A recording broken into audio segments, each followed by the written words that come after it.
সুপ্রিয় দর্শক আসসালামু আলাইকুম, welcome back to my channel. কেমন আছেন সবাই? আশা করছি সকালে অনেক বেশি ভালো আছেন। শীতে পিঠা পর্বে আজকে আরও একটি মজার পিঠা শেয়ার করছি, আর সেটা হচ্ছে শুধুমাত্র 1 কাপ আটা দিয়ে ফুল পিঠা। এই ফুল পিঠাটা খেতে কিন্তু অনেক টেস্টি হয়, তৈরি করা কিন্তু একদম সহজ। এই পিঠাটা কিন্তু তৈরি করতে উপকরণ কিন্তু একদমই কম লাগে, শুধুমাত্র আটা আর ডিম দিয়ে কিন্তু এই পিঠাটা তৈরি করে নেওয়া যায়। তাহলে চলুন শুরু করা যাক। প্রথমে আমি এখানে 1 কাপ আটা নিয়েছি। দেখেন, আটার পরিবর্তে কিন্তু ময়দাও ব্যবহার করতে পারেন। আমি স্বাদ অনুযায়ী লবণ দিয়ে দিচ্ছি। দেখেন, আমি এখানে 1 টেবিল চামচ চিনি দিয়ে দিচ্ছি। দেখেন, আপনারা যদি মিষ্টিটা বেশি পছন্দ করেন তাহলে চিনিটা আরও একটু বেশি করে অ্যাড করতে পারেন। দেখেন, আমি এখানে 1 টিস্পুন কালো জিরা দিয়ে দিচ্ছি। কালো জিরাটা আমি একটু হাতে ডলে দিয়ে দিয়েছি একটা ফ্লেভার অ্যাড হওয়ার জন্য। দেখেন, আমি একটা রুম টেম্পারেচারের ডিম দিয়ে দিয়েছি।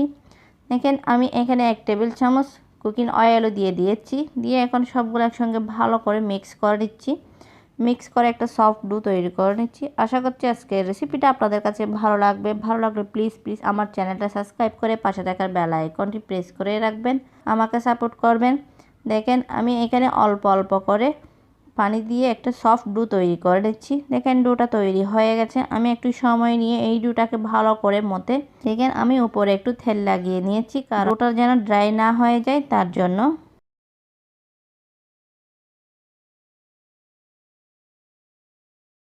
দেখেন, আমি এখন ডেকে 5 মিনিট রেস্টে রেখে দিচ্ছি। 5 মিনিট পর আমি আবারও ফিরে আসছি। দেখেন, ডোটা কত সফট হয়েছে। এখন আমি ডোটাকে 2 ভাগে ভাগ করে নিয়েছি। দেখেন, আমি এখন ছোট ছোট লিচি কেটে নিচ্ছি। শুধুমাত্র একটা ডিম আর আটা দিয়ে বানিয়ে ফেলা যায়। এটা খেতে কিন্তু অনেক মজা। যাদের এইরকমই সহজ রেসিপি ভালো লাগে তাদের আজকের এই পিঠার রেসিপিটা ভালো লাগবে। দেখেন, আমি এখন পাতলা করে একদম পাতলা করে রুটি বেলে নিয়েছি। দেখেন, রুটিটা বেলা হয়ে গেছে। আমি এখন কত সহজে এই পিঠাটা বানিয়ে নিচ্ছি। দেখেন, আমি রুটির চারপাশ একটু ভালো করে কেটে নিচ্ছি। দেখেন, কেটে নেওয়া হয়ে গেছে। আমি এখন পিঠাটা তৈরি করে নিচ্ছি। এই পিঠাটা তৈরি করা কিন্তু একদম সহজ, মচমচে ক্রিপসি হয় এই পিঠাটা।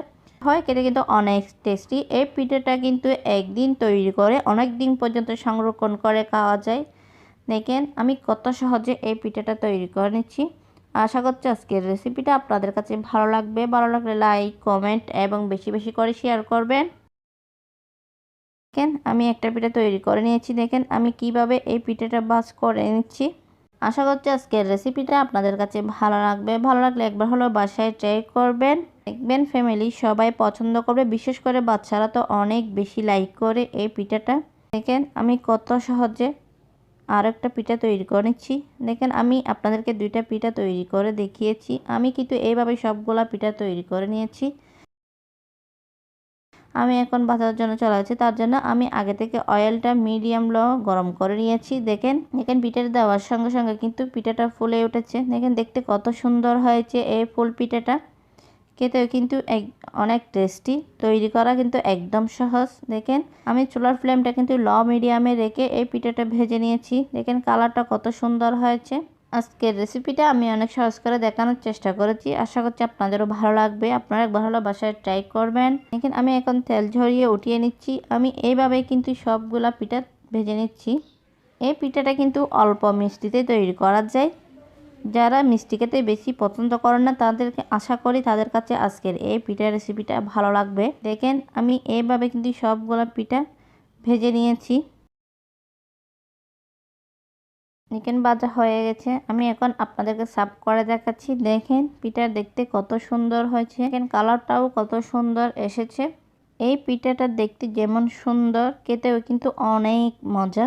দেখেন, আমি একটা আপনাদেরকে ভেঙে দেখাচ্ছি। দেখেন কত ক্রিপসি হয়েছে এই পিঠাটা। দেখেন, আমি আর একটা পিঠা ভেঙে দেখাচ্ছি। দেখেন, এই পিঠাটা কিন্তু অনেক ক্রিপসি হয়। আর আজকের রেসিপিটা আপনাদের কাছে কেমন লেগেছে অবশ্যই কমেন্ট করে জানাবেন।